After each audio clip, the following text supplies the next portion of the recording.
পরী হঠাৎই বৃষ্টির শব্দে চমকে ওঠে। এক অদ্ভুত টানেই সে ছুটে যায় ব্যালকনিতে। বৃষ্টির নরম ধারা ছুঁয়ে দিচ্ছে চারিদিক। আর পরী দুই হাত বাড়িয়ে সেই আকাশ ছোঁয়া জলে নিজেকে ভিজিয়ে নিচ্ছে। সে যেন বৃষ্টিকে আলিঙ্গন করে নিচ্ছে নিজের গভীর ভেতরের কোনো শূন্যতা ভরার আশায়। ওইদিকে সেহরান ফ্রেশ হয়ে বেরিয়ে খেয়াল করে পরীর রুমে নেই। চোখ পড়ে ব্যালকনির দিকে। সে এগিয়ে যায় ধীরে নিঃশব্দে। সেখানে গিয়ে দেখে বৃষ্টির ফোঁটাগুলো ঠিক যেন পরীর ওপরে নেমে আসছে প্রেমের পরশ হয়ে।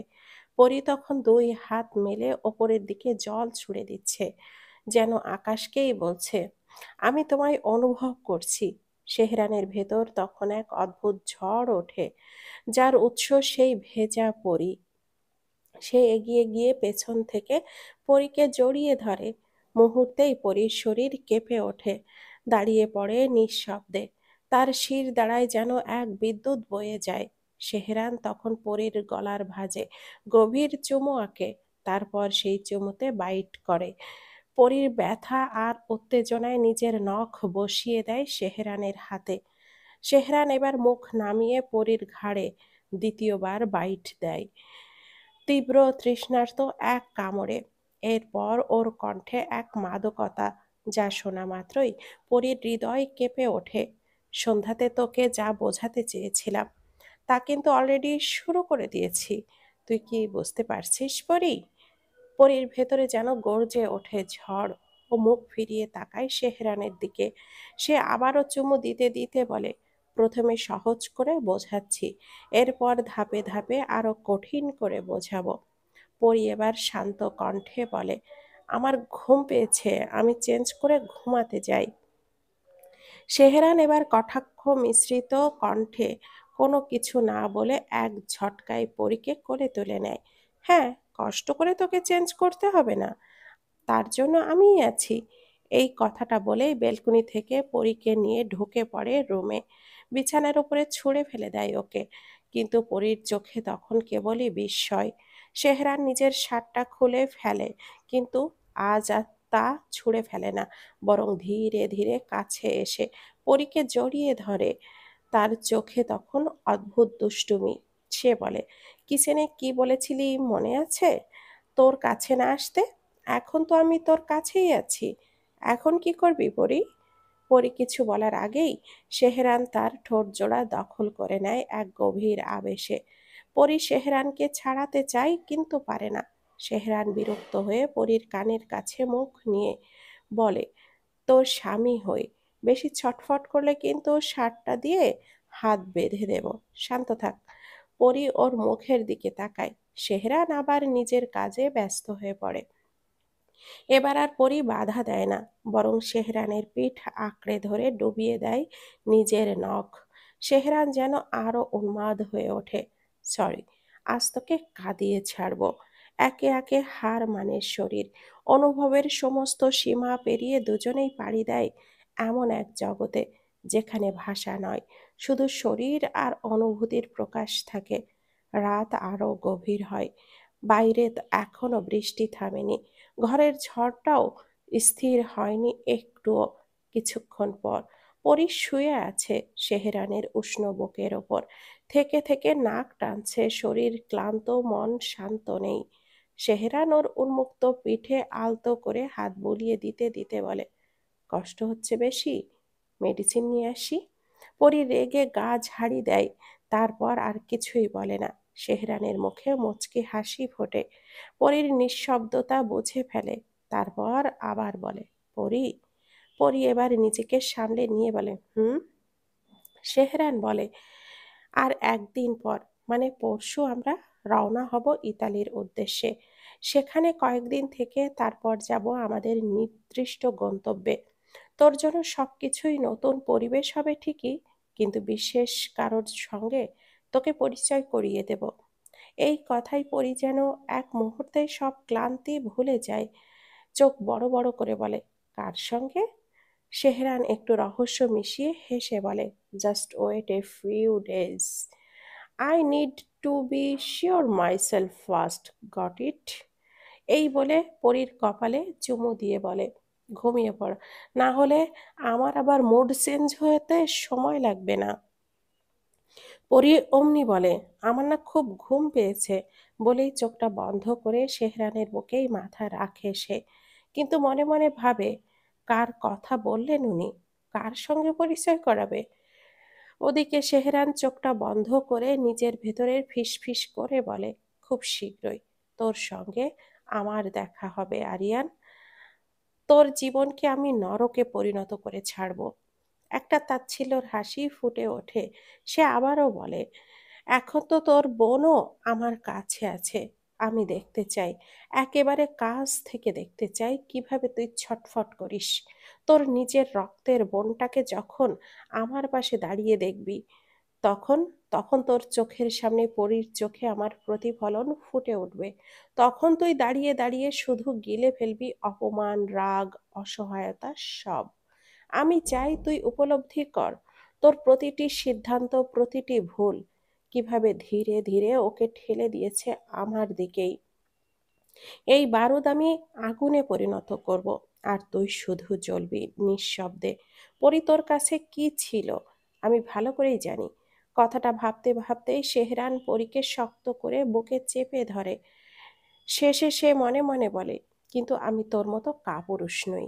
নিজের জীবন দিয়ে হলেও আমি আমার পরীকে কোনোদিন ছেড়ে যেতে দেব না। Italy, Rome. সন্ধ্যার নরম আলোয় আলোকিত এক প্রাচীন নগরী। অলিন্দে বসে নন্দিনী জিজ্ঞেস করে, মেয়েটি কে স্যার? ছবিটি কার? ইভান ছবিটি হাতে নিয়ে বলে, আমার ছোট বোন, ওর নাম পরি। আমার আর ওর বয়সের পার্থক্য 16 বছরের। তার চোখে একটা নরম দীপ্তি খেলে যায়। জানো নন্দু, আমাদের পরিবারে ওর আগমন যেন ছিল এক বৃষ্টি স্নাত সকালের মতো শুষ্ক সময় শেষে হঠাৎ আসা আনন্দে ভেজা। কারণ ও হওয়ার আগেই আমার মা সমাজের অসংখ্য বিষাক্ত কথা, অপমান আর শ্লেষের ভার বয়ে চলছিলেন। এক মুহূর্তেই থেমে ইউভান আবারও বলে, আমার আরও এক বোন আছে, কিন্তু পরীর জন্য ছিল আমাদের পুরো পরিবারের নিকরুষ সমর্থন। সত্যি বলছি, প্রথমে আমিও মায়ের ওপরে রাগ করেছিলাম, কিন্তু যখন পরীর পুতুলের মতো মুখটা দেখলাম, সেই রাগ কোথায় যেন গলে গেল। ধীরে ধীরে পরী আমার ছায়া হয়ে গেল। এক মুহূর্ত আমাকে না দেখলে সে পুরো বাড়ি মাথায় তুলতো। তুমি ভাবতেই পারবে না সে কতটা বাধ্য মেয়ে ছিল আমার প্রতি। আমি যখনই স্কুল কলেজে গিয়েছি, পরী আমার সঙ্গে অধিকাংশ সময়ই যেত। ইউহানের চোখে জমে থাকা স্মৃতির সুর টলমল করে। সবার আদরের পরী এখন না জানি কত বড় হয়েছে, চাইলে তো আর দেখতে পারবো না ওকে। নন্দিনী কিছুক্ষণ চুপ থেকে এক সময় বলে, আপনি বেঁচে থেকেও কেন সবার কাছে মৃত হয়ে রইলেন স্যার? কি এমন ঘটেছিল আপনার জীবনে? ইউভান চোখটা নামিয়ে নিঃশ্বাস ফেলে বলে, নন্দু, যার জন্য আমার জীবনটা এমন ছিন্ন ভিন্ন হয়ে গেছে, একদিন দেখবে আমি নিজ হাতে তাকে শাস্তি দেব। ভয়ানক মৃত্যু হবে তার, এমন মৃত্যু যা সে কখনো কল্পনাও করতে পারবে না। শুধু সেই এক ব্যক্তির জন্য আমাকে নিজ দেশ, নিজ পরিবার, এমনকি নিজের চেহারাটাও বদলে ফেলতে হয়েছে। আজ আমি এক মিথ্যা পরিচয়ে বেঁচে আছি এখানে, এই রোমে। তার কণ্ঠ কঠিন হয়ে ওঠে। রক্তের মানুষও যে এভাবে বিশ্বাসঘাতক হতে পারে শুধুমাত্র নিজের লোভের জন্য, সেটা আমি অনেক পরে বুঝেছি। নন্দিনী তখন ফিসফিস করে বলে, মায়ের কথা কি মনে পড়ে? ইউভান চোখটা বন্ধ করে বলে, না। নন্দিনী বিস্ময়ে তাকায়, কিন্তু আপনি তো বাংলাদেশে কথা প্রায়ই বলেন, কার সাথে কথা বলেন? ইউভান গভীর এক নিঃশ্বাস ফেলে বলে, যে আমাকে বাঁচিয়ে রেখেছে, নতুন জীবন দিয়েছে তার সঙ্গে। কিন্তু শর্ত একটাই, তার সঙ্গে আমার পরিবারের কোনো প্রসঙ্গ আসবে না কখনো। শুধু অন্য বিষয়ে কথা হয় আমাদের। ঠিক তখনই ইউভানের ফোনটা বেজে ওঠে। সে নাম্বারটা দেখেই চিনতে পারে। চোখে মুখে স্পষ্ট ক্রোধের ছায়া ফুটে ওঠে। সে রিসিভ করে কঠিন গলায় বলে, আমি আসছি, ওয়েট করুন। তারপর নন্দিনীকে বলে, নন্দু, তুমি একটু বিশ্রাম নাও, বিছানা থেকে উঠবে না, আমি খুব শীঘ্রই ফিরে আসব। নন্দিনী তার হাতটা ধরে বলে, আমি সাবধানে থাকবো স্যার, আপনি নিশ্চিন্তে যান। ইউভান নন্দিনীর কপালে একটি চুম্বন এঁকে রুম থেকে বেরিয়ে পড়ে। সন্ধ্যা 7টা, রোম, আন্তিকো কাফে গ্রেকো, একটা কফি শপ, রোমের ঐতিহাসিক ধ্বনি যেখানে এখনো প্রতিধ্বনিত হয়। ইউভান এগিয়ে যায় টেবিল নাম্বার 23-এর দিকে। সেখানে একজন মধ্যবয়স্ক আগন্তুক স্বাচ্ছন্দ্য ভঙ্গিতে কফি খাচ্ছে। চেহারায় বয়স বোঝার উপায় নেই, যেন এই আরামটাই তার চিরন্তন কাজ। ইউভানের রাগ তখন চোরাই। সে সামনে গিয়ে টেবিলের ওপরে হাত ঠুকে বলে, মিস্টার অ্যালেক্স, আপনি কবে আমার পিছু ছাড়বেন? আমাকে শান্তিতে বাঁচতে দেবেন না? এখন তো আমার কাছ থেকে আপনার কিছু পাবার নেই, তাহলে কেন পেছনে লেগে আছেন এভাবে? মিস্টার অ্যালেক্স হেসে বলে, সি সি, এমন করে বলে না মাই সান। কে বলেছে তোমার কাছ থেকে আমার আর কিছুই পাওয়ার নেই? এখনো অনেক কিছু বাকি আছে। সে হঠাৎই বলে, শুনেছি তুমি নাকি একটা মেয়েকে নিয়ে থাকছো, সে নাকি তোমার স্টুডেন্ট, বিয়ে করতে চাও? ইউভান বিস্মিত হয়ে বলে, আপনি আমার পেছনে স্পাই লাগিয়েছেন? তা আবার জিজ্ঞেস করতে হয় নাকি? আসল কথায় আসি, মেয়েটাকে 2 দিন ইউজ করে তারপর ছেড়ে দাও, এরপর? ইউভান ঠান্ডা গলায় বলে, তারপর? অ্যালেক্স পকেট থেকে একটা মেয়ের ছবি বের করে দেখায়। একে বিয়ে করবে তুমি? এখানকার নামকরা কোম্পানি অরেলিয়া গ্রুপের মালিক মিস্টার ডেভিডের মেয়ে ডেইজি। সে তোমার ইউনিভার্সিটির স্টুডেন্ট, তোমাকে খুবই পছন্দ করে। কিভাবে জানলাম সেটা জানার দরকার নেই তোমার। এটা জেনে রাখো, ওর বাবার সমস্ত সম্পত্তি ওর নামে, আর যার সঙ্গে ওর বিয়ে হবে সেই পাবে সবকিছু। ইউভান এবার নিজেকে আর ধরে রাখতে পারে না। সে অ্যালেক্সের গলার কলারটা চেপে ধরে বলে, আর কত চাই তোমার বলো? এবার আবারও আমার জীবন নিয়ে খেলতে এসেছো? আমি কিন্তু এবার তোমায় একদম জানে মেরে ফেলতে একটু দ্বিধা করব না, বলে দিলাম। অ্যালেক্স হেসে ফেলে শব্দ করে, বলে ওঠে, আমার কলার ছাড়ো বলছি। তুমি ভালো করেই জানো আমি কি কি করতে পারি তোমার সাথে। প্রথমে আমার দেশ, তোমার দেশ, আর এখন এখানে সবকিছু শেষ করে দেব একদম। ফিউচারে এই দুঃসাহস আর দেখাতে এসো না আমায়। ইউভান তার কলারটা ছেড়ে দেয়। সে জানে এই হুমকি শুধু হালকা নয়, এই হুমকির পেছনে হাড় হিম করা বাস্তবতা রয়েছে। সে আর কিছু না বলে বেরিয়ে পড়ে।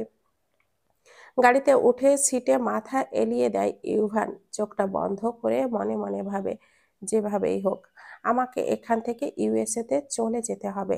নন্দিনী আর আমার বাচ্চাকে এখন প্রোটেক্ট করা আমার জীবনের সবচেয়ে বড় দায়িত্ব। ওই ব্লাডি বিস্টকে কিছুতেই আমার বাচ্চার কথা জানতে দেওয়া যাবে না। অতীতকে আবার ফিরে আসতে দেব না আমি। বাংলাদেশের সময় তখন সকাল 7-8টা। সেলিম সাহেব এবং তার ছেলে শেহরান বসে আছে তাদের পুরানো বাড়ির স্টাডি রুমে। জানালার কাঁচ গলে ভেতরের নরম রোদ ঠিকরে পড়ছে টেবিলের ওপর, আর বাতাস যেন এক চাপা অস্থিরতা। সেলিম সাহেব কিছুক্ষণ চুপ থেকে ছেলেকে উদ্দেশ্য করে বলেন, আগামীকাল তো সন্ধ্যায় তোমার ফ্লাইট, আব্বু। শেহরান মাথা নিচু করে গম্ভীর কিন্তু ধীর গলায় উত্তর দেয়, হ্যাঁ বাবা। তুমি কি কিছু বলবে? পিতার মুখে যেন কিছু কথা আটকে থাকে কয়েক মুহূর্ত। তারপর তিনি ছেলের চোখে চোখ রেখে ধীরে বলেন, আমি জানি তুমি ওখানে গিয়ে ভালো থাকার চেষ্টা করবে, কিন্তু যে ধারণা মনে পুষে রেখে এতগুলো বছর ধরে চলেছ, সেই ধারণাটাকে এবার অন্তত মন থেকে ঝেড়ে ফেলো আব্বু। তোমার ফুপির উপরে রাগ করে পরীর উপরে কোনো অন্যায় করো না। ও তো অবুঝ, নির্দোষ। শেহরানের চোখের কোণে যেন এক তীব্র ব্যথা খেলে যায়। কণ্ঠে জমে থাকা দীর্ঘদিনের রাগ আর অভিমানের ভাঁজ মিশে ওঠে। কিন্তু তোমার বোন নির্দোষ না পাপা। আরিয়ান জীবিত আছে, এটা তুমিও জানো, আর তোমার বোনও জানে। কিন্তু আমি বুঝতে পারছি না তুমি কিভাবে সব জেনে শুনে তোমার মেয়ের খুনিদেরকে সাপোর্ট করছো। এটাই আমাকে কষ্ট দিচ্ছে বারে বারে। সেলিম সাহেব যেন এক তীব্র ঝাঁকুনিতে চমকে উঠলেন। গলার স্বর কাঁপে, তুমি সব ভুল জানো আব্বু। চোখের দেখা সবসময় সত্যি হয় না। অনেক কিছুই আছে যা দেখা যায় না। এসব ভুলে যাও, এতেই সবার মঙ্গল। শেহরান এবার নিঃশব্দে হাসে। সে হাসি হতাশার, ক্ষত বিক্ষত আস্থার। আর কিছুই তো আমার জীবনে বাকি নেই পাপা, সে বলে। কিন্তু একবার যদি আরিয়ানের সঙ্গে দেখা হয়, তাহলে অন্তত একবার তাকে জিজ্ঞেস করব আমার বোনের অপরাধটা ঠিক কোথায় ছিল, কি অপরাধ করেছিল আপু, কেন ও এমন করলো ওর সঙ্গে। জবাব তো ওকে দিতেই হবে। তারপর সে তার পিতার চোখে চোখ রাখে। এইবারে যেন তার কণ্ঠে স্পষ্ট ঘোষণা, আর পরি আমার কাছে কি, সেটা তুমি ভালো করেই জানো পাপা। এক পা বাড়িয়ে রুম থেকে বের হয়ে যাবার মুহূর্তে সে আবারও ফিরে তাকায়। চোখে দৃঢ়তা, ঠোঁটে বিদ্রুপ মেশানো সত্যের স্বর। পাপা, কেন যেন আমার মনে হয় সবকিছু একটা সাজানো নাটক। একটু থেমে বলে, আর সেই নাটকের রচয়িতা তোমার বোন নিজে। কিন্তু তুমি তো তাকে অন্ধবিশ্বাস করো। এই বলেই সে চলে যায়, যেন এক ছায়া সরে যায় ঘর থেকে। আর তার পেছনে পড়ে থাকে এক অসহায় দ্বিধাগ্রস্ত পিতা। সেলিম সাহেব ধীরে ধীরে চেয়ারটিতে বসে পড়েন। তার চোখ দুটি স্থির, কিন্তু মন যেন এক গহীন বিস্ময়ের কুয়ায় ডুবে যাচ্ছে। চুপচাপ ভাবেন তিনি, সত্যি কি সেলিনা এইসব কিছুর জন্য দায়ী? শুধুই এই সম্পত্তি কি এত বড় একটি ছলনার কারণ, নাকি এর পেছনে আছে আরো ভয়ানক কিছু, যা আমার চোখে পড়েনি এতকাল? আর যাই হোক, আমার ছেলের সিক্স সেন্স খুবই প্রখর। ও কখনো ভুল কিছু বলে না। রুম জুড়ে ছড়িয়ে পড়ে নিঃসঙ্গতা, আর দেওয়ালের ঘড়িতে কাঁটাগুলো যেন আরো জোরে জোরে টিক টিক করে কাঁপতে থাকে। রাতভর নিরলস বর্ষণের পর ভোরের আকাশটা যেন আজ নব জাগরণের মতো পরিষ্কার হয়ে উঠেছে। রোদ নেই, কিন্তু মৃদু আলো আবছা আভায় স্নান করেছে চারিদিক। বাতাসে জমাট কাদা মাটির ঘ্রাণ যেন রাতের বর্ষণের গল্প শোনাচ্ছে। পরি তখনও বিছানায় শুয়ে আছে, শরীরটা ভারী গরম। ভোরবেলায় গোসল করার পর থেকেই যেন জ্বর জেঁকে বসেছে, চোখের পাতা ভার হয়ে আসছে। তবুও ঘুমের লেশ নেই। ও শূন্য চোখে চতুর্দিকে তাকায়, সেহরান নেই। সেই সকালেই পাপার সঙ্গে দেখা করতে গেছে, কিন্তু এখনো ফেরেনি। মনে মনে বিড়বিড় করলো পরি। আস্তে আস্তে উঠে বসতে গিয়েও হঠাৎ পায়ের নিচে অদৃশ্য অন্ধকারের ঘূর্ণি এসে পড়ল। মাথা কেঁপে উঠল। চোখের সামনে মুহূর্তেই অন্ধকার নেমে এলো। বিছানায় হুমড়ি খেয়ে পড়ল ও। দু হাত দিয়ে মাথা চেপে ধরল। বুকের ভেতর নিঃশব্দে কাঁপতে লাগলো ভয় আর অসহায়তা। মনে হতে লাগলো, ভাবতে লাগলো, ওর দম আটকে আসছে অনেক কিছুই জানার জন্য। ভাইয়ার একটা ছবিও আমাদের বাড়িতে কোথাও নেই কেন? আর সাইয়ারা আপুর সঙ্গে তো দুই পরিবারের সম্মতিতেই বিয়ে হয়েছিল। তাহলে এমন কি হলো যে ভাইয়া আর আপু এভাবে চলে গেল? আপুর লেখা দুই লাইন বলে দিচ্ছে তাদের সম্পর্ক ঠিক যাচ্ছিল না, কিন্তু কেন, কিসের জন্য? প্রশ্নগুলো তীব্র ছুরির মতো আঘাত করছে পরীর বুকের ভেতর। ডায়েরিটা তো ওনার কাছেই ছিল এতদিন, আমিও তো পেলাম ওনার কাছ থেকে। তার মানে উনি পুরোটা পড়েছেন। এই কারণে কি এত রাগ? উনি কাকে দোষী ভাবছেন? পরী যতই ভাবছে ততই যেন সবকিছু অস্পষ্ট হয়ে যাচ্ছে। যেন স্মৃতির ভেতর থেকে কুয়াশায় ঢাকা কিছু ছবি ভেসে উঠছে চোখের সামনে, কিন্তু কোনোটাই স্পষ্ট নয়। ঠিক তখনই দরজার কপাটে হলো ধাতব শব্দ। সেহরান রুমে ঢুকলো, অদ্ভুত রকমের দৃঢ় পা ফেলে। পরীর দিকে এগিয়ে এলো। ওর অসুস্থ মুখটা দেখে দম আটকানোর চোখে তাকালো। হাত বাড়িয়ে কপালে হাত রাখলো। সেহরানের ঠান্ডা আঙ্গুলের স্পর্শে পরীর শরীর শিউরে উঠল। এখন কেমন লাগছে তোর? পরী চুপচাপ থেকে অদ্ভুতভাবে সেহরানের দিকে তাকিয়ে রইল। সেহরান আরেকবার প্রশ্ন করলো, কণ্ঠে দৃঢ়তা। বেশি খারাপ লাগছে? চল ডাক্তার দেখিয়ে আসি, বলেই ওর পাশে বসে পড়ল। পরী হাঁটুর ওপরে মুখ গুজে মৃদু স্বরে বলল, লাগবে না, এমনিতেই ঠিক হয়ে যাবে। সেহরান চোখ কুঁচকে তাকালো। কেন, ডাক্তার দেখানোতে সমস্যা কোথায়? পরীর কণ্ঠ তিরস্কারে ধারালো হয়ে উঠল। তাহলে ডাক্তারকে গিয়ে বলবোটা কি? রোগের নাম কি বলবো? সেহরান শান্ত কিন্তু দৃঢ় কণ্ঠে বলল, যা সত্যি তাই বলবি। শরীরের কোথায় কোথায় খারাপ লাগছে সেটাই বলবি। পরে আচমকা ঘুরে তাকালো তার দিকে। চোখে তীক্ষ্ণ রাগের ঝিলিক। এইসব কথা ডাক্তারকে বলবো? শেহরান নির্লিপ্ত দৃষ্টিতে তাকিয়ে বলল, অসুস্থ হলে তো ডাক্তারকে সব বলতেই হবে, তাতে লজ্জার কি আছে পরি? পরি এবার মুখ ফিরিয়ে কণ্ঠে অভিমান মিশিয়ে বলল, হ্যাঁ, বুঝতে পেরেছি। বলবো যে আপনার অতিরিক্ত আদরই আমার অসুস্থতার কারণ, তাই তো? শেহরানের চোখে দপ করে জ্বলে উঠল আগুন, কিন্তু পরীর এই কথাটা ওর কাছে বড্ড আদরে শোনালো। ও পরীকে নিজের দিকে ফিরিয়ে শক্ত করে জড়িয়ে ধরল, চোখের গভীরে অদ্ভুত আবেশ। নিচু গলায় বলল, আমি মোটেও দুঃখিত নই, কারণ আমি যা করেছি তার জন্য আমি সামান্যতম দুঃখিত নই, বরং অভ্যাস করে নে আমাকে রোজ এভাবে সামলে নেওয়ার। পরীর বুকের ভেতর রাগের বারুদ দপ করে জ্বলে উঠল, চোখে অশ্রু জমে উঠল। আপনি ভীষণ শয়তান, জানেন? শেহরান কিছুক্ষণ নিঃশব্দে তাকিয়ে রইল ওর দিকে, হঠাৎ শব্দ করে হেসে উঠল। সেই হাসি পৈশাচিক ঠান্ডায় কাঁপিয়ে দিল পরীকে। বাহ, আমার বুকে আশ্রয় নিয়ে আবার আমাকেই শয়তান বলছিস? সাহস বেড়েছে তো তোর, পরী। আদর দিয়ে বেশ মাথায় তুলেছি মনে হয়। পরী হঠাৎই যেন দমে গেল, মাথা নিচু করলো, নরম কণ্ঠে কথা এড়িয়ে গিয়ে বলল, কাল তো চলে যাব, আজ একবার আম্মুর কাছে যেতে চাই, প্লিজ না করবেন না? শেহরানের মুখের রেখা শক্ত হয়ে উঠল, ঠান্ডা কণ্ঠে বলল, ওই বাড়ি তোর যেতে হবে না, প্রয়োজনে ওনাদেরকে আসতে বল, অবশ্য দেখ তোর আম্মু ফ্রি আছে কিনা। পরীর চোখ জল টলমল করলো, অভিমানে আর কিছুই বলতে পারল না। শেহরান বুঝতে পেরে আরো কাছে নিয়ে নরম স্বরে ডাকলো, পরী। পরীর ভেজা গলায় উত্তর এলো, হুম। শেহরানের চোখে অদ্ভুত গভীরতা। আমি তোকে যতই শাসন করি না কেন, তুই কিন্তু আমায় ছাড়া আর কাউকে কোনোদিনও ভরসা করবি না। এই পৃথিবীতে তোর যদি কেউ থেকে থাকে, তবে সে শুধু একমাত্র আমি। এটা মাথায় গেঁথে রাখিস, বুঝেছিস? পরীর চোখে অভিমান জমে উঠল। না, বুঝিনি।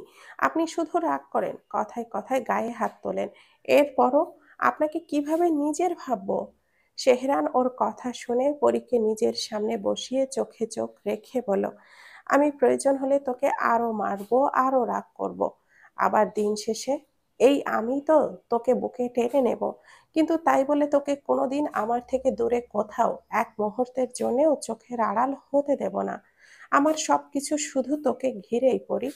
পরীর কণ্ঠে উঠে আসে দম বন্ধ হয়ে আসা এক প্রশ্ন, আপনি আমায় নিজের পরিবারের কাছে কেন যেতে দিচ্ছেন না? শেহরান এবার রাগে গর্জে উঠল, চোখে তীব্র শীতল আগুন। এত করে বোঝানোর পরও কেন তুই বুঝতে চাইছিস না?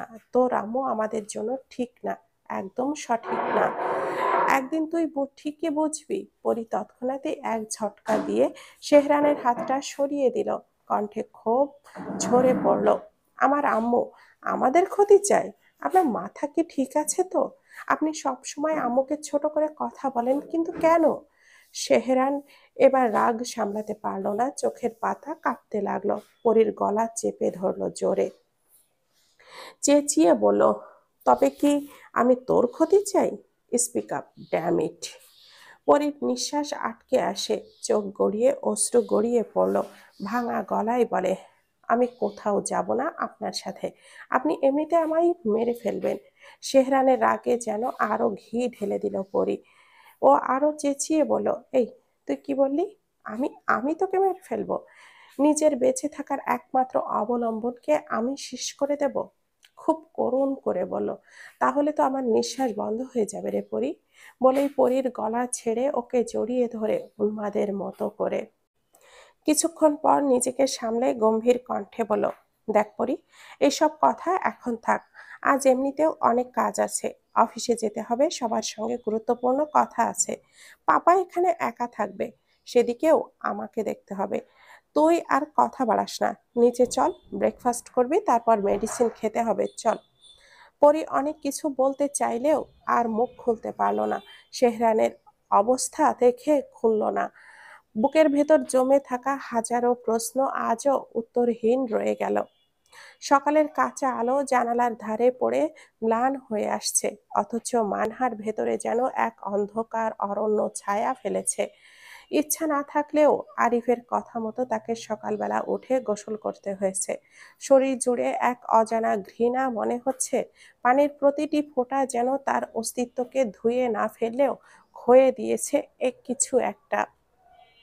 মানহা বসে আছে নিঃশব্দে, স্থবির, চোখে আগুন নেই, কিন্তু সেই নিস্তব্ধতা যেন এক তীব্র বিস্ফোরণের পূর্ব মুহূর্ত। ওর শরীরের ভেতরটা ক্ষত বিক্ষত এক জমিনের মতো, যেখানে ঘৃণা, অপমান আর অশ্রুবিন্দুরা মিলে এক অদ্ভুত আগ্নেয়গিরি গড়ে তুলেছে। ওর শাশুড়ি একাধিকবার এসে দরজার পাশে দাঁড়িয়ে তাকে ডাক দিচ্ছেন। মুখে হয়তো আহ্বান ছিল, কিন্তু টোনে ছিল এক প্রকার দখলদারির দাবি। মানহা একবারও রুম ছেড়ে বের হয়নি। ওর প্রতিরোধ ছিল নিঃশব্দ অথচ বজ্র গম্ভীর। এর মধ্যেই আরিফ গোসল সেরে আয়নার সামনে দাঁড়িয়ে নিজেকে গুছিয়ে নিতে ব্যস্ত। আয়নায় প্রতিবিম্বে তার চোখে ছিল আত্মতুষ্টির দৃপ্তি, যেন সবকিছু আয়ত্তে নিয়েছে। সাদা শার্টে তাকে স্মার্ট দেখাচ্ছে নিঃসন্দেহে। গাঢ় চোখ দুটি, হালকা জেল দেওয়া চুল, নিখুঁত জুতার ফিতা পর্যন্ত টানা। এই প্রথম, হ্যাঁ, এই প্রথম মানহার চোখ যায় সেই পুরুষটির দিকে যাকে সমাজ স্বামী বলে ঠেলে দিয়েছে তার জীবনে। এই পুরুষ কি সত্যিই সুপুরুষ, নাকি শীতল অথচ ভয়াবহ কোনো যন্ত্র? আরিফ তখনও আয়নার সামনে দাঁড়িয়ে হাতের ঘড়ি পড়তে পড়তে বলে ওঠে, মানহা। মানহা কোনো সাড়া দেয় না। ঠোঁটের রেখা আরো শক্ত হয়ে আসে, চোখে এক ধরনের নির্বাক বিদ্রুপ। আরিফ এবার ওর দিকে এগিয়ে এসে ঠান্ডা অথচ শীতল কণ্ঠে বলে, তোমার সাথে একটা কথা স্পষ্ট করে বলে দিচ্ছি, যত তাড়াতাড়ি তুমি আমাদের এই বিয়েটা মেনে নেবে, ততই তোমার জন্য ভালো হবে। তুমি ভালো করেই জানো তোমার পরিবারে তোমার কোনো জায়গা নেই আর। এখন তুমি যদি এই পরিবারে থাকতে চাও, তাহলে সবাইকে খুশি রাখতে হবে। কণ্ঠের ভার কোথাও যেন কোমলতার মায়া খুঁজে রেখেছে, কিন্তু প্রতিটা শব্দের মধ্যে ছিল এক দম্ভ, মালিকানা আর নিয়ন্ত্রণের গন্ধ। আমি এখানে থাকি না, সে বলে চলে যায়। আর তুমি ভালো করেই জানো, মাত্র কয়েকদিনের ছুটিতে এসেছি। স্যার কাল চলে যাবেন, কিন্তু আমাকে আরো 1 মাস থাকতে হবে। অফিসিয়াল কাজ শেষ করে আমিও ইউএসএ তে ব্যাক করব। এই 1 মাস আছে তোমার হাতে নিজেকে মানিয়ে নেওয়ার জন্য। যদি মানিয়ে নিতে পারো, তাহলে আমার সাথে যাবে, আর না পারলে ডিভোর্স দিয়ে চলে যাব। এরপর তোমার পথ আমার পথ সম্পূর্ণ আলাদা হয়ে যাবে। আমি বাস্তবতা পছন্দ করি, বাকিটা তোমার হাতে। ঘড়ির কাঁটার মতো টকটক করে মানহার বুকটা যেন কেঁপে ওঠে। একটা ঝড় যেন ধাক্কা দিয়ে সবকিছু গুঁড়িয়ে দিতে চায়, কিন্তু সে বসে থাকে পাথরের মতো। গলা শুকিয়ে আসে, ধীরে বলে, কি করতে হবে আমায়? আরিফ এবার চোখে এক ধরনের মমতা মেখে বলে, খুব বেশি কিছু নয়। আমি আমার বাবা মায়ের একমাত্র সন্তান, তাই আমি চাই তুমি তাদেরকে সম্মান দাও, মন থেকে মিলে মিশে থাকো। আমার আম্মু আজ সকাল থেকে তোমাকে কয়েকবার ডেকেছেন, তুমি ইচ্ছে করেই শোনোনি। এটা উচিত হয়নি। আমি কিছুতেই আমার পরিবারের অপমান সহ্য করব না। সে এবার এক ধাপ এগিয়ে এসে দুই হাতে মানহার মুখটি নিজের তালুতে তুলে নেয়। তার চোখে তখন এক ধরনের আত্মবিশ্বাস, এক ধরনের নেতৃত্ব, যা শুধু প্রেম নয়, নিয়ন্ত্রণও। কপালে একটা গভীর চুমু খেয়ে সে বলে, আমি জানি তুমি পারবে। তোমার ভেতরে খুব সুন্দর একটা মন আছে। শুধু এই মিথ্যে মোহ থেকে বেরিয়ে এসো একবার। আমাকে আপন করে নাও।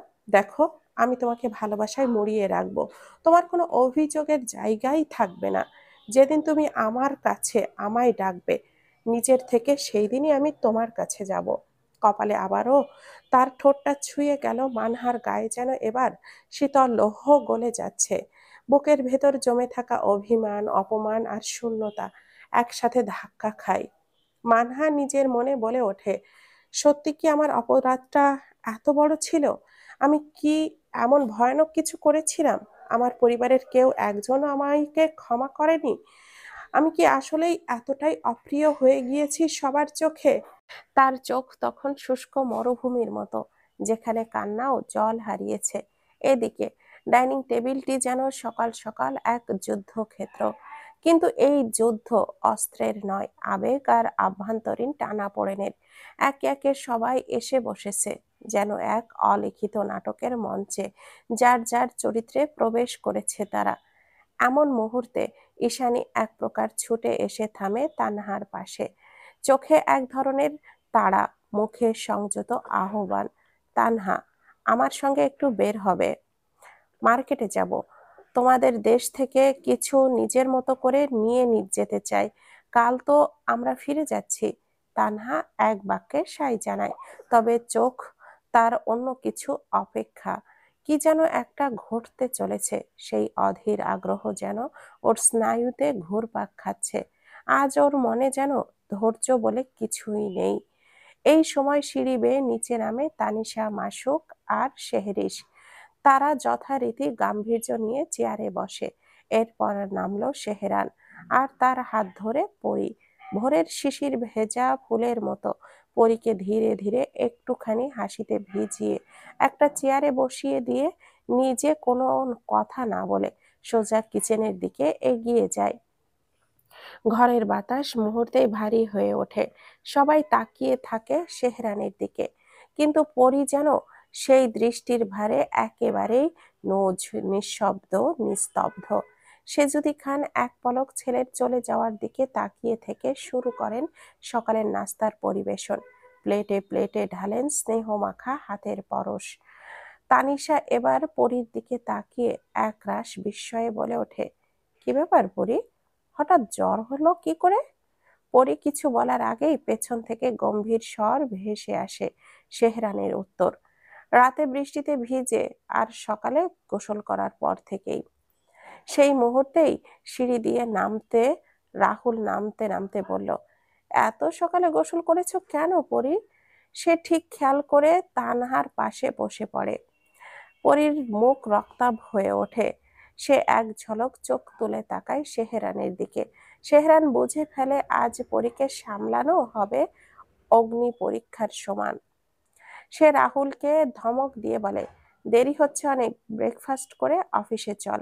কিন্তু শেহরিশ নিঃশব্দে লক্ষ্য করে পরীর চুল এখনো ভেজা। একটা কেমন শূন্যতা ওর বুকের ভেতর ঘুরে বেড়ায়, যেন অনিবার্য কিছু ঘটেছে যা ওর সহ্য হচ্ছে না। এই সংকট মুহূর্তে ঈশানী পরিস্থিতি সামলাতে গলা নামিয়ে বলে, আচ্ছা বাদ দাও সবাই, ওর মনে হয়েছে তাই করেছে। সবাই খাওয়া শুরু করো। আজকেই কিন্তু এটা আন্টির হাতে বাংলাদেশের খাওয়া শেষ ব্রেকফাস্ট হবে। সেজুদি খান মৃদু হেসে বলেন, এসব কি কথা এসু?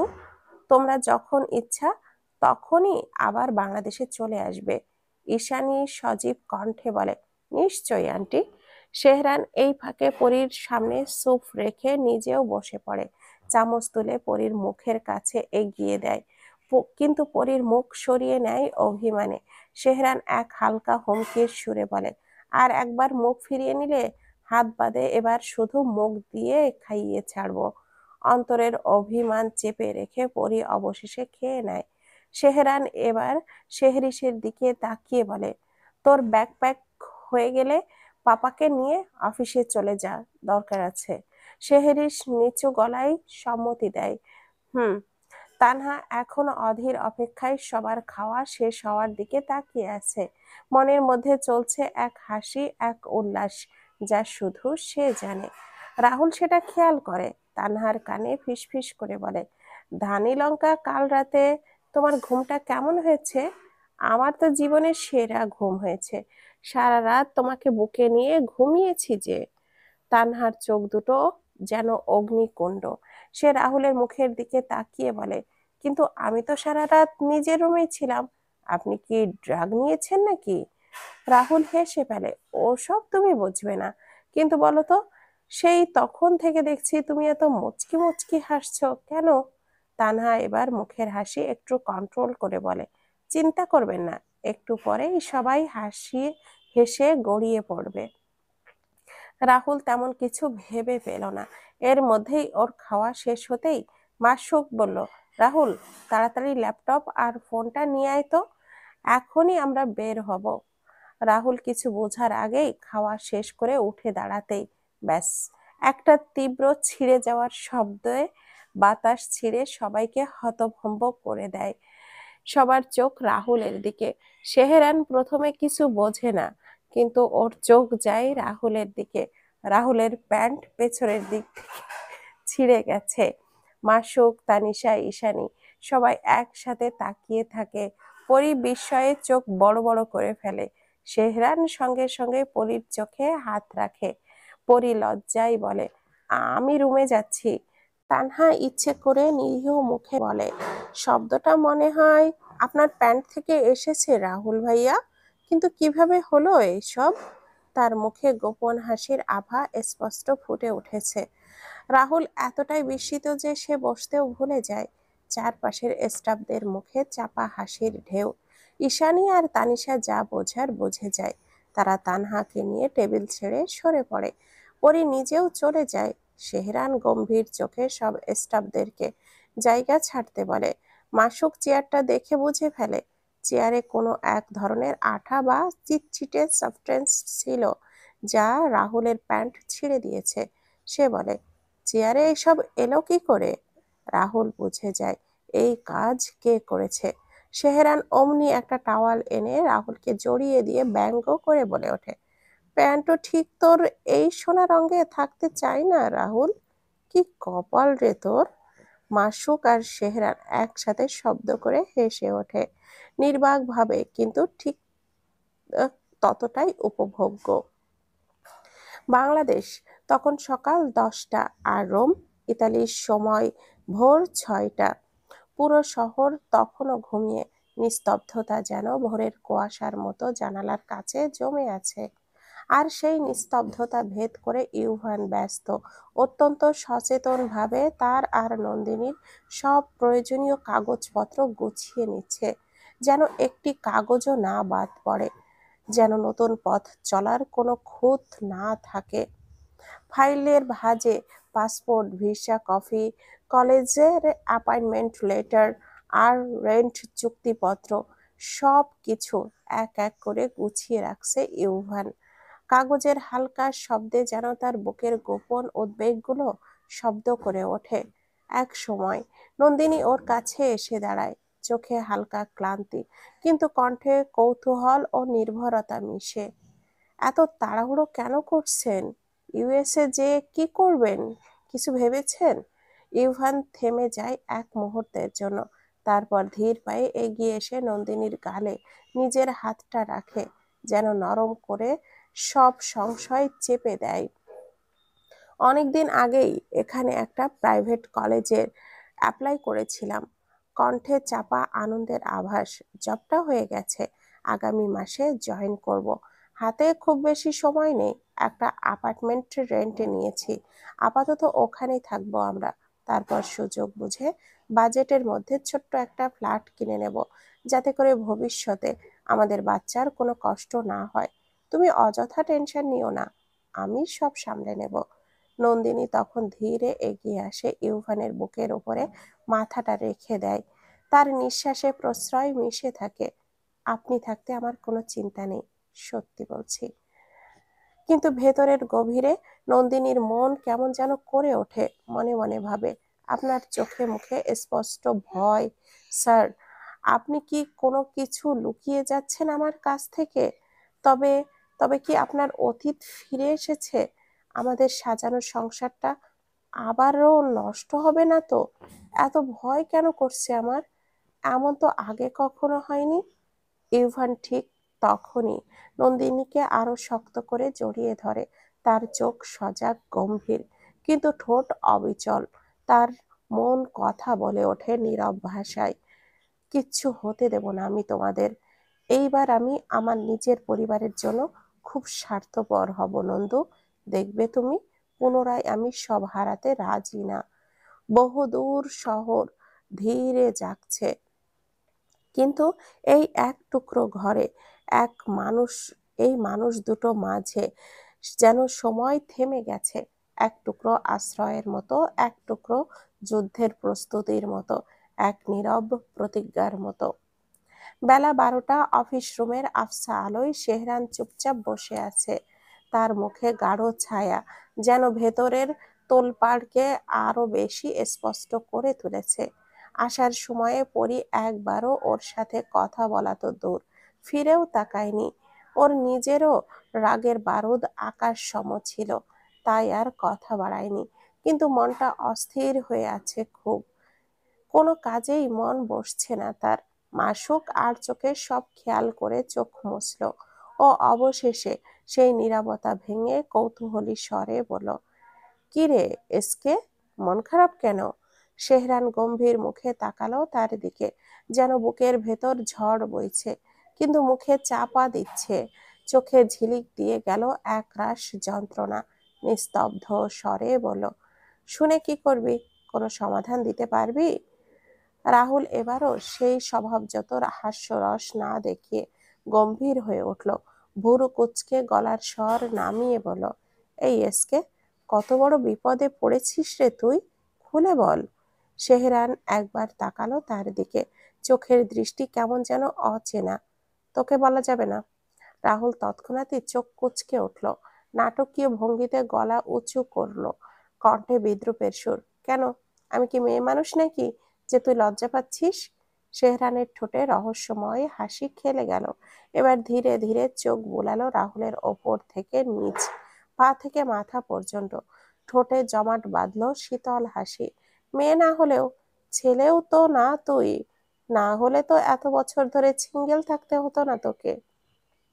এই কথাটা শুনে রাহুলের চোখ এত বড় হলো যে মনে হলো চোখের বল দুটো এখনই মেঝেতে গড়িয়ে পড়বে। তীব্র বিদ্রুপ হেসে উঠল। ঠিক বুঝে গেল এই কথার জবাব কি করে দিতে হবে। সি সি, এত অধপতন হয়েছে তোর! মেয়েদের বাদ দিয়ে এখন ছেলেদের প্রতি ইন্টারেস্ট হয়ে যাচ্ছে তোর। এই পরি জানে তো? তারপরেই ব্যঙ্গাত্মক ভঙ্গিতে বলল, আচ্ছা আয়, আয় আয়, চেক করে দেখ আমি ছেলে নাকি।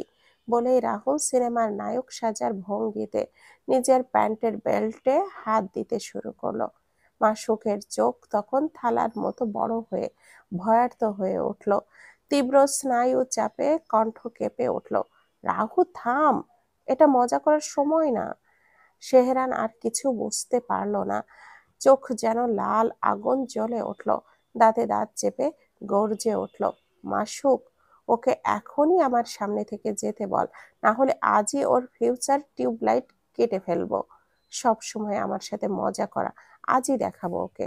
রাহুল ভুরু পর্যন্ত নাড়ালো না, বরং শব্দ করে হেসে ফেলল। হাসতে হাসতে হেলান দিয়ে চেয়ারে বসে হাত পা ছড়িয়ে তৃপ্ত ভঙ্গিতে বলল, তাতে আমার থোড়াই না কিছু যাবে আসবে, যা ক্ষতি হওয়ার তা তোর বোনেরই হবে। মাসুক আর শেহরান দুজনই একসাথে চোখ বড় বড় করে তাকালো একে অপরের দিকে। মনে হলো এই খবর শুনে দুজনের মাথার মধ্যে একসাথে যেন বাজ পড়লো। একসাথে গলা মিলিয়ে বলে উঠল, মানে? রাহুল এবার নিজের হাসিটা সামলাতে চেষ্টা করলো খুব করে, কিন্তু পারল না।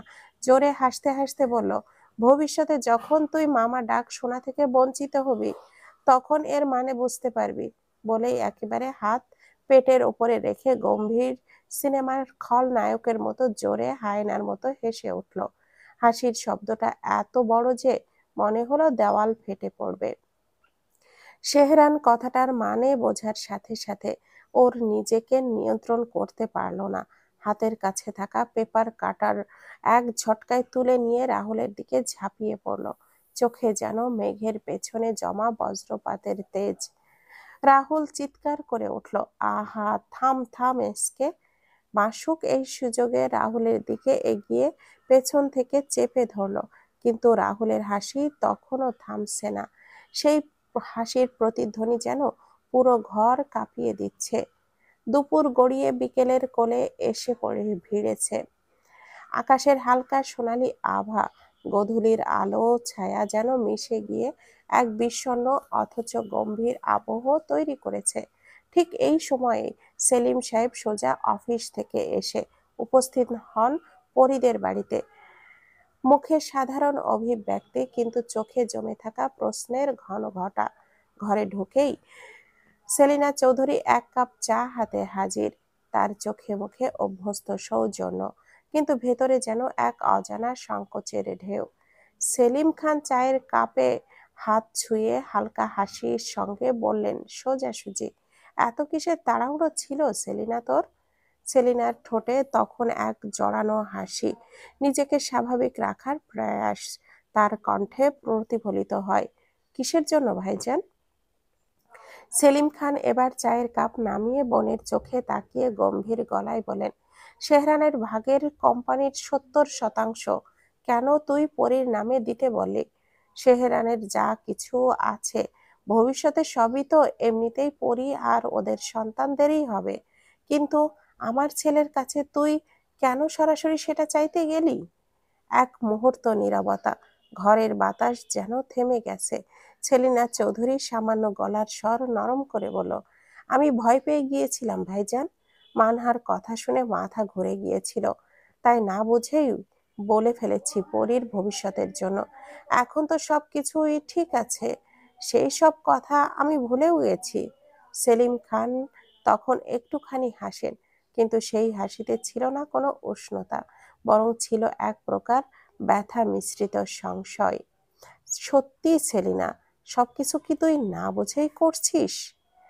সেলিনা চৌধুরী এবার কিছুটা চোখ সরিয়ে নেয়, কিন্তু ভেতরের সংবরণ রাখে, মুখে মিষ্টি করে স্বর, মানে? সেলিম খান এবার একটু চুপ থেকে আবারও বলেন, আমি তোকে সবসময় ভরসা করেছি বল, এমনকি যেদিন আমার ছোট্ট মেয়েটা আমার বুকটা খালি করে চলে গেল, সেদিনও আমি তোকে বিশ্বাস করেছিলাম। আমি জানি তুই আমার আপন, আমার ক্ষতি তুই চাইবি না। আজও আমি সেই বিশ্বাস নিয়েই দাঁড়িয়ে আছি। চাই আমার বিশ্বাসটা যেন অটুট থাকে আমার মৃত্যুর দিন পর্যন্ত। এই কথাগুলো বলতে বলতে সেলিম খানের গলা ভারী হয়ে আসে, চোখে পড়ে কিছুটা কুয়াশা, হয়তো স্মৃতির, হয়তো যন্ত্রণার। সেলিনা চৌধুরী এবার একটুখানি হেসে বলে, তুমি বিশ্বাস রাখতে পারো ভাইজান।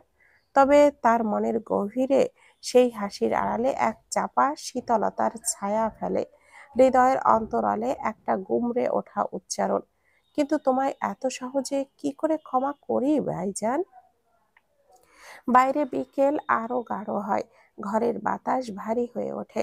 দুই ভাই বোনের মধ্যকার কথোপকথনের ছায়া তখন ঘরের চারপাশে মিশে যায়, নীরব অথচ সরগম, শান্ত অথচ সংশয়ময়। বিকেলের শেষ আলো নিঃশব্দে পশ্চিমে হারিয়ে যাচ্ছে, রোদের ক্লান্ত সোনালি আভা জানালার কাছে গলে এসে পড়ে নিস্তরঙ্গ সুরের মতো। শহরের কোলাহল থেকে খানিক দূরে শেহরান তখনও এক গুরুত্বপূর্ণ মিটিংয়ে ব্যস্ত। অফিস রুমে সবার চোখ তার দিকে, কিন্তু তার মন ছড়িয়ে আছে অন্য এক প্রান্তে। হঠাৎ টেবিলের ওপরে রাখা ফোনটা এক টানা শব্দে কেঁপে ওঠে, স্ক্রিনে ভেসে ওঠে তানহা কলিং। শেহরান তখন চোখটা নামিয়ে কলটা রিসিভ করে কণ্ঠ যতটা সম্ভব স্বাভাবিকতা ধরে রাখে, হ্যাঁ তানহা বল। ওপাশ থেকে তানহার কণ্ঠ উদ্বিগ্ন, প্রায় কাঁপা কাঁপা। ভাইয়া, পরি মাথা ঘুরে পড়ে গেছে, ডাক্তার আঙ্কেল এসেছেন, তুমি তাড়াতাড়ি এসো। শেহরানের ভেতর যেন আচমকা শীতল বিদ্যুৎ ছুটে যায়, নিঃশ্বাস নিতে কষ্ট হয় মুহূর্ত খানেক। গলার স্বর আটকে আসলেও নিজেকে দ্রুত সামলে নিয়ে সে ফোনটা কেটে সহকর্মীদের দিকে তাকায় আর মাসুককে বলে, তোরা একটু সামলে নিস এদিকে, আমাকে এখনই বের হতে হবে। এটুকু বলেই দ্রুত পা ফেলে বেরিয়ে পড়ে, নিঃশব্দে, নিঃশ্বাস ধরে রাখা উদ্বেগে। বেশ অনেকক্ষণ পর শেহরান বাড়ি পৌঁছায়। বসার ঘরে পরিবারের সবাই উপস্থিত, পরিবেশ চাপা, আবহ শীতল হিম। সেলিম খান ঠিক কিছুক্ষণ আগেই বাড়ি এসেছেন, খবর পেয়েই ছুটে আসা এক পিতার মতো। শেহরান সোজা গিয়ে বাবার সামনে দাঁড়ায়, মুখটা অস্থিরতায় কঠিন হয়ে গেছে। পাপা, আমার পরীর কি হয়েছে? সেলিম খান শান্ত গলায় বলেন, চিন্তার কিছু নেই আব্বু, ওর জ্বর নেই, তবে শরীর খুবই দুর্বল হয়ে গেছে। সারাদিন কিছুই খায়নি ঠিকঠাক, তাই মাথা ঘুরে পড়ে গিয়েছে। আর তোমার ডাক্তার আঙ্কেলকে বললো কিছু নিয়ে হয়তো মনের মধ্যে চিন্তা করছে। এই কথা শুনে শেহরান আর কারোর সঙ্গে কিছু না বলেই সোজা নিজের রুমে চলে যায়। মনের মধ্যে দুশ্চিন্তার মেঘ জমে, হৃদয়ের ভেতর গুমড়ে ওঠে ব্যথা। শেহরান দরজা ঠেলে ঢুকেই যেন ঝড়ের মতো পরীর দিকে এগিয়ে এলো। দেখে পরী চোখ বন্ধ করে চুপচাপ শুয়ে আছে। ওকে বসিয়ে দিয়ে অপেক্ষার কোনো ফাঁক রাখলো না, শক্ত বাহুতে জড়িয়ে নিল তাকে। অযাচিত সেই উষ্ণতা, নিয়ন্ত্রণহীন স্পর্শ, পরীর শরীরের প্রতিটি স্নায়ু যেন শিহরিত হয়ে উঠল। তবুও এই মানুষটার ছোঁয়া তার ভেতরের প্রতিরোধের দেওয়ালগুলো একে একে ভেঙে দিল। শেহরানের আঙ্গুল পরীর মুখের ওপরে পড়ে থাকা নরম চুলগুলো গুজে দিল কানের পেছনে। তারপর ধীরে ধীরে বুকে, কানের লতিতে ঠোঁট ছুঁয়ে নিঃশ্বাসের উষ্ণতায় কেঁপে ওঠা কণ্ঠে ফিসফিস করে বলল, খুব বেশি খারাপ লাগছে জান? সেই শব্দগুলো যেন গলিত সীসার মতো পরীর শিরায় ঢুকে গেল। সে নিজেকে মুক্ত করতে চাইল, পেছন থেকে সরে যেতে চাইল, কিন্তু শেহরানের শক্ত বাহুতে আটকে গেল। ছাড়ুন প্লিজ, আমি নিচে যাচ্ছি। কিন্তু তার আগেই শেহরান ওকে নিজের বুকের উপরে টেনে নিল। তার বুকের পেশল কঠোরতায় মাথা ঠেকিয়ে পড়ি নিস্তব্ধ হয়ে রইল। শেহরানের বুকের সেই দুর্গ প্রাচীরের মতো উষ্ণ আশ্রয়, যেখানে নিজের সমস্ত দুর্বলতা মিলিয়ে যেতে শুরু করলো। কোনো শব্দ হলো না, শুধু দুজনের শ্বাস প্রশ্বাসের সুরের শব্দ যেন ভরিয়ে দিল রুমটাকে। তবুও সেই সুরের আড়ালে অনুভূত হলো অসংযত এক উন্মাদনা। শেহরানের হাত যেন দিগ্ভ্রান্ত এক যাযাবরের মতো বেপরোয়া গতিতে ছুটে বেড়াচ্ছে পরীর শরীরের প্রতিটি ভাঁজে, প্রতিটি আঙ্গুলে ভালোবাসা, প্রতিটি ছোঁয়ায় মিশে আছে অদ্ভুত এক অধিকার। পরী কেঁপে উঠতে লাগলো বারবার, প্রতিটি স্পর্শে মনে হলো নিজের ভেতর থেকে শ্বাস গলে বেরিয়ে যাচ্ছে। ভর সন্ধ্যা, অথচ শেহরানের উন্মাদনার আগুন যেন রাতের অন্ধকারের চেয়েও প্রখর। এক পর্যায়ে পরী ঝটফট করে নিজেকে ছাড়িয়ে নিল, বুক ওঠানামা করছে তীব্রভাবে। হাঁপাতে হাঁপাতে ফিসফিস করে বলল, ছাড়ুন প্লিজ, সন্ধ্যাবেলায় কি শুরু করেছেন? শেহরান কিছুক্ষণের জন্য থেমে গেল, ঠোঁটের কোণে অদ্ভুত এক হাসি ফুটে উঠল, চোখে মুখে খেলে গেল অগ্নিগর্ভ দুষ্টুমি। কি করব বল, তুই সামনে থাকলে আমি দিন রাত সব ভুলে যাই। শেহরানের কণ্ঠের গভীরতায় পরীর বুকের ধুকপুকানি আরো বেড়ে গেল। শরীরের প্রতিটি কোষ যেন অনুভব করলো সেই অকপট স্বীকারোক্তির তীব্রতা। শেহরান তার পাশে বসে মুখে হাত দিয়ে আলতো কণ্ঠে বলে, এত কিসের চিন্তা তোর, সত্যি করে বল। পরীর চোখ মেলে তাকায়, একটু হাসার চেষ্টা করে, কিছু না, এখন ঠিক আছে, আপনি ফ্রেশ হয়ে আসুন, এখনো অনেক কিছু বাকি আছে, সকালে তো সময় পাবেন না। শেহরান তাকিয়ে থাকে তার মুখের দিকে, চোখে একরাশ মমতা। টেবিল থেকে জুসের গ্লাসটা তুলে নেয় হাতে, এটা খেয়ে নে তুই, আমি ফ্রেশ হয়ে আসছি। পরী তখন গভীর দৃষ্টিতে তাকিয়ে বলে, আপনি সত্যিই একটা পাগল। শেহরান হেসে আরো কাছাকাছি আসে, তার চোখে মুখে প্রশ্রয় প্রশান্তি। পরীকে জড়িয়ে ধরে বলে, তোরই তো। এই ছোট্ট মুহূর্তে যেন পুরো পৃথিবী থেমে যায়। এক টুকরো প্রশ্রয়, এক বিন্দু ভালোবাসা, আর নরম ছোঁয়ার আশ্বাসে রচিত হয় দুই হৃদয়ের মৌন বন্ধন। বাংলাদেশ, বেলা 12টা, সূর্য ঠিক মাথার উপরে। দুপুরের নিস্তরঙ্গ আলোর মধ্যে শহরটাকে মনে হচ্ছে যেন এক ক্লান্ত চিত্রকরের আঁকা চুপচাপ জল রং চিত্র।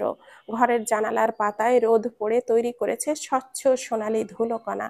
বাতাসে রয়েছে একটা নরম উত্তাপ, আর ঘরের ভেতরে সেই আলসে নিস্তব্ধতা যেন সময়কে থামিয়ে রেখেছে। এই সময়েই শেহরান গোসল সেরে এসেছে। ভেজা শরীর থেকে চুইয়ে চুইয়ে পড়ছে জলের বিন্দু, আর তার মুখে একটা তাজা প্রশান্তি। সে পরেছে নিজের পছন্দের আরমানি ব্র্যান্ডের ধূসর রঙা ফর্মাল শার্ট, নিখুঁত ফিটিং এর জেট ব্ল্যাক প্যান্ট, আর ওপরটায় নীল গাঢ় স্ট্রাকচার্ড কোট। জামার বোতাম থেকে যেন ছড়িয়ে পড়ছে একটি পরিপাটি সৌন্দর্যবোধ। চুলে হালকা জেল ম্যাট ফিনিশ, আর কোনো অতিরিক্ত উজ্জ্বলতা নয়, বরং নির্ভার ও মার্জিত। প্রতিটি স্ট্যান্ড যেন তার শৃঙ্খলার প্রতিচ্ছবি। ঘাড় থেকে গলার কাছ থেকে ভেসে আসছে গভীর সুবাস, টম ফোর্ড নোয়ার এক্সট্রিম, একটা নেশা ধরানো পুরুষালী গন্ধ, যেন অদৃশ্যভাবে ঘরের বাতাসকে তার নিজের করে নিচ্ছে। শেহরান আয়নার সামনে দাঁড়িয়ে নিজেকে বড় যত্নে খেয়াল করছে। সে নিজের প্রতিচ্ছবিকে দেখে চোখ স্থির দৃষ্টিতে, ঠোঁটে নিঃশব্দ আত্মবিশ্বাস। সে জানে সে শুধু পোশাক পরে না, সে পোশাকের মালিক। নিজেকে নিয়ে সে সবসময় অতি মাত্রায় সচেতন। দেহ, রুচি, অভিব্যক্তি সবকিছুতেই সে প্যাশনেট। আর তার জন্য সাজাটা শুধু বাক্য নয়, সেটা একরকম প্রস্তুতি নিজেকে পরীর চোখে গ্রহণযোগ্য রাখার জন্য। সে রেডি হতে হতে হঠাৎই জোর গলায় বলে ওঠে, পরি, এই পরি। কিন্তু কোনো সাড়া নেই। ভেতরের বিরক্তি জমে ওঠে। সেহরান এমন মানুষ নয় যে ধৈর্য নিয়ে অপেক্ষা করবে। যাকে সে চোখে হারায়, ডাক দিলে সে সামনে না এলে তার মেজাজ গরম হয়ে যায়। হালকা নাক ছিটকায় সে। কিছুক্ষণের মধ্যে দরজায় ধীরে ধীরে খুলে যায়। পরি ঢুকলো ঘরে, হাতে এক কাপ ধোয়া ওঠা ব্ল্যাক এসপ্রেসো কফি, চোখে একরাশ ক্লান্তি, মুখে নরম গাম্ভীর্য। ঘরে ঢুকেই একবার চারপাশে তাকায়। এই কয়েকদিনে এই ঘরটার প্রতি তার মনে এক অদ্ভুত টান জন্মে গেছে। এই দেওয়াল, এই বিছানা, আয়নায় সেহরানের ছায়া, বালিশে তার ঘুমের গন্ধ, সব মিলিয়ে যেন এক টুকরো ঘরোয়া নিরাপত্তা। পরি ধীরে ধীরে এগিয়ে এসে কফির কাপটা বাড়িয়ে দেয় সেহরানের দিকে। তার চোখে জমে থাকা ভাবনার কুয়াশা মুহূর্তেই বুঝে ফেলে সেহরান। সে কাপটা নামিয়ে রাখে পরির হাত থেকে, নিজের মধ্যে নিয়ে নরম গলায় বলে, আই নো তোর মন খারাপ, but here that's nothing I can do. বিয়ে করেছি বউকে সঙ্গে রাখার জন্য, ছেড়ে থাকার জন্য না। ওইখানে তোর নিজের সংসার তোর জন্য ওয়েট করছে। যত তাড়াতাড়ি অ্যাকসেপ্ট করবি, ততই তোর জন্য সব সহজ হয়ে যাবে। এই কথাগুলো পরীর বুকের কোথাও যেন ছুঁয়ে যায়। নিজের সংসার, এই শব্দটা বুকের মাঝে কেমন যেন একটা কেঁপে ওঠা হাওয়া তোলে। সে ধীরে মাথা তোলে, সেহরানের গলার কাছে এগিয়ে গিয়ে টাইটা ঠিক করে দিতে দিতে নিচু গলায় বলে, আমার কেমন যেন অস্থির লাগছে সব কিছু। সেহরান হঠাৎই তার কোমর জড়িয়ে ধরে টেনে নেয় কাছে। ভুরু কুচকে গলায় হালকা রুক্ষতা এনে বলে, কেমন লাগছে? পরি চুপ করে তাকিয়ে থাকে তার চোখে। কিছুক্ষণ থেমে ভাঙা স্বরে বলে, মনে হচ্ছে একটা কাল বৈশাখী ঝড় আসতে চলেছে, যা আমাকে হয়তো ভাসিয়ে নিয়ে যাবে। না পাবো কোনো কুল, আর না পাবো কোনো কিনারা। ভয় হচ্ছে খুব। তার কণ্ঠে জমে থাকা সেই ভয় যেন বাতাসেও কেঁপে ওঠে। সে ধীরে ধীরে মাথা রাখে সেহরানের বুকের ওপর, যেন একটু আশ্রয় খুঁজে নেয় এই নির্ভরতার শরীরটায়। সেহরান ওর মাথায় হাত বুলিয়ে দেয়, চোখে স্থির দৃষ্টি, গলায় গভীর আশ্বাস, সব কিছু তোর ওভার থিঙ্কিং এর ফল। আমি আছি কি করতে? আমি তোকে কিছুই হতে দেব না। নতুন জায়গায় যাচ্ছিস তাই এমন ফিল হচ্ছে। আর যাই হোক না কেন, ইউ আর মাইন। তোকে সারা জীবন আমার হয়েই থাকতে হবে। তবুও পরীর বলা কথাগুলো সেহরানের ভেতরের কোথাও যেন রক্তিম আঁচড় কাটে। সে নিজেকে প্রশ্ন করে, সত্যি যদি ঝড় আসে, আমি কি পারবো ওকে রক্ষা করতে? পরি ধীরে নিজেকে ছাড়িয়ে নেয়, চোখে দৃঢ়তা, ঠোঁটে সংযত সংবেদন। আমি তো রেডি। আমি রেডি হয়ে নিচে আপনি রেডি হয়ে নিচে আসুন। সবাইকে লাঞ্চ করে মামা রওনা দিতে বলেছেন। আপনার সাথে লাঞ্চ করার জন্য উনি ওয়েট করছেন। সেহরান দাঁড়িয়ে থাকে আয়নার সামনে নিঃশব্দ। তার চোখ কিন্তু এখন আয়নার গায়ে আটকে নেই। সে তাকিয়ে আছে ভবিষ্যতের দিকে, যেখানে এক অজানা ঝড় ধেয়ে আসছে। আর সেই ঝড়ে সে নিজে ভেসে যাবে না তো? পরীকে সে আগলে রাখতে পারবে তো? এদিকে তানহার ঘর, এক অলস দুপুর। ঘরে এক প্রশান্ত ছায়া নেমে এসেছে। জানালার পর্দা হালকা দুলছে বাতাসে, যেন শব্দহীন দোলনায় বসে আছে সময়। টেবিলের ওপর ছড়ানো বই খাতা, নোটপ্যাড, হাইলাইটার, সবকিছু যেন জানিয়ে দিচ্ছে এই মেয়েটি নিজের ভবিষ্যতের সঙ্গে এক গভীর সংলাপে নিমগ্ন। তানহা বসে আছে বুক চাপা মনোযোগ, চোখে একরাশ দৃঢ়তা, ঠোঁটে এক টুকরো স্থিরতা। বইয়ের পাতায় চোখ, কিন্তু মনে চলছে নীরব এক সংগ্রাম। ভবিষ্যতের স্বপ্ন, নিজের পছন্দ, আর সমাজের চাপ, সব মিলিয়ে এক জটিল বাস্তবতার নকশা। এই সময়েই রাহুল ধীর পায়ে তানহার ঘরে প্রবেশ করে, নীরবে এসে দাঁড়ায় ওর পেছনে। তার পা রাখার শব্দ পর্যন্ত এত হালকা, যেন সে ছায়ার মতোই চলে এসেছে চুপিসারে। রাহুল হঠাৎ ওর কানের কাছে মুখ নিয়ে ফিসফিস করে বলে, আজ খালি হাতে ঠিকই ফিরে যাচ্ছি, কিন্তু খুব শীঘ্রই তোমাকে আমার কাছে ফিরতে হবে ধানী লঙ্কা। তানহা শিউরে ওঠে। আচমকা সেই গলা যেন তার মেরুদণ্ড বেয়ে এক শীতল স্রোতের মতো নেমে আসে। সে দ্রুত উঠে দাঁড়ায়, চোখ দুটি তীক্ষ্ণ বিদ্যুতের মতো জ্বলে ওঠে। রাহুলের দিকে তাকিয়ে সে স্পষ্ট ভাষায় বলে, এটা শুধু স্বপ্নই সম্ভব, বাস্তবে নয়। আমি ওখানে ঠিকই যাব, তবে আপনার জন্য না, শুধুমাত্র পড়তে। কণ্ঠে দৃঢ়তা, চোখে প্রত্যাখ্যানের আগুন। রাহুল কিন্তু থামে না। সে তানহার তুলে ধরা আঙ্গুলটা ধরে ধীরে ধীরে ঠোঁটে ছুঁয়ে দেয়। এক অদ্ভুত মায়াবী দৃষ্টিতে বলে, নো প্রবলেম ডিয়ার, আমি জোর করেই তোমায় তুলে নিয়ে যাব। এরপর সোজা বিয়ে করে বাসর করব। তার কণ্ঠে এক রক্তিম স্বপ্নীল দম্ভ আর চোয়ালে পাগলামির আভাস। সে আরো যোগ করে, তুমি রাজি না থাকলেও প্রবলেম নেই। আসলে অনেক ভেবে দেখলাম, আমার লাইফটা এত মিষ্টিময় না হলেও চলবে জীবনে। একটু ঝাঁঝেরও দরকার আছে। তোমার মতো ধানি লঙ্কা আমার জন্য একদম পারফেক্ট। তানহা তখনও চোখে আগুন নিয়ে বলে, আপনি জোর করলে শুধু আমার দেহ পাবেন, কিন্তু মন পাবেন না, অসভ্য লোক। ওর ঠোঁট কেঁপে ওঠে রাগে, আর বিরক্তির সুর গলায় স্পষ্ট, কিন্তু রাহুল তাতে দমে না। সে এক ঝটকায় তানহাকে পেছন ফিরিয়ে নিয়ে আসে তার মুখোমুখি। চোখে এক ঠান্ডা দীপ্তি, ঠোঁটে এক অদ্ভুত হেলা ফেলা। দেহ ইজ মাই ইম্পর্টেন্ট, আর তাই আমার শুধুমাত্র তোমার দেহ পেলেই হবে, মন দিয়ে হয় কচু। এই কথা শুনে তানহা যেন স্তব্ধ হয়ে যায়। তার ঠোঁট কাঁপে, সে ভয়ে নিজের ঠোঁট চেপে ধরে হাত দিয়ে, আর যেন শব্দ করে ফেললে নিজেকেই দোষী মনে হবে। রাহুল হাসে, ঠোঁটে এক অদ্ভুত খেলা। তারপরে ধীরে তানহার হাতে একটা আংটি পরিয়ে দেয়। এই যে, তোমাকে আমার নামে বরাদ্দ করলাম, সে মৃদু গলায় বলে। তারপর হঠাৎ তানহার কপালে ঠোঁট ছুঁয়ে দেয়। একটা কপট কোমলতা, যেন শুধু আদর নয়, অধিকারের দাবি। বাই। এই এক শব্দের বিদায়ে সে বেরিয়ে যায় ঘর থেকে। তানহা দাঁড়িয়ে থাকে চুপচাপ, তার চোখ এখনো আটকে আছে সেই খোলা দরজার দিকে। চোখে বিস্ময়, মনে আতঙ্ক, বুকের গভীরে জমে থাকা অজস্র প্রশ্ন। রাহুল কি শুধু এক উন্মাদ, নাকি এই ভালোবাসার সংজ্ঞা? এরপরের বাতাস কেমন ভারী হয়ে আসে, যেন ঘরের প্রতিটি কোণায় জমে উঠেছে এক অনিচ্ছাত ছোঁয়ার ধোঁয়া।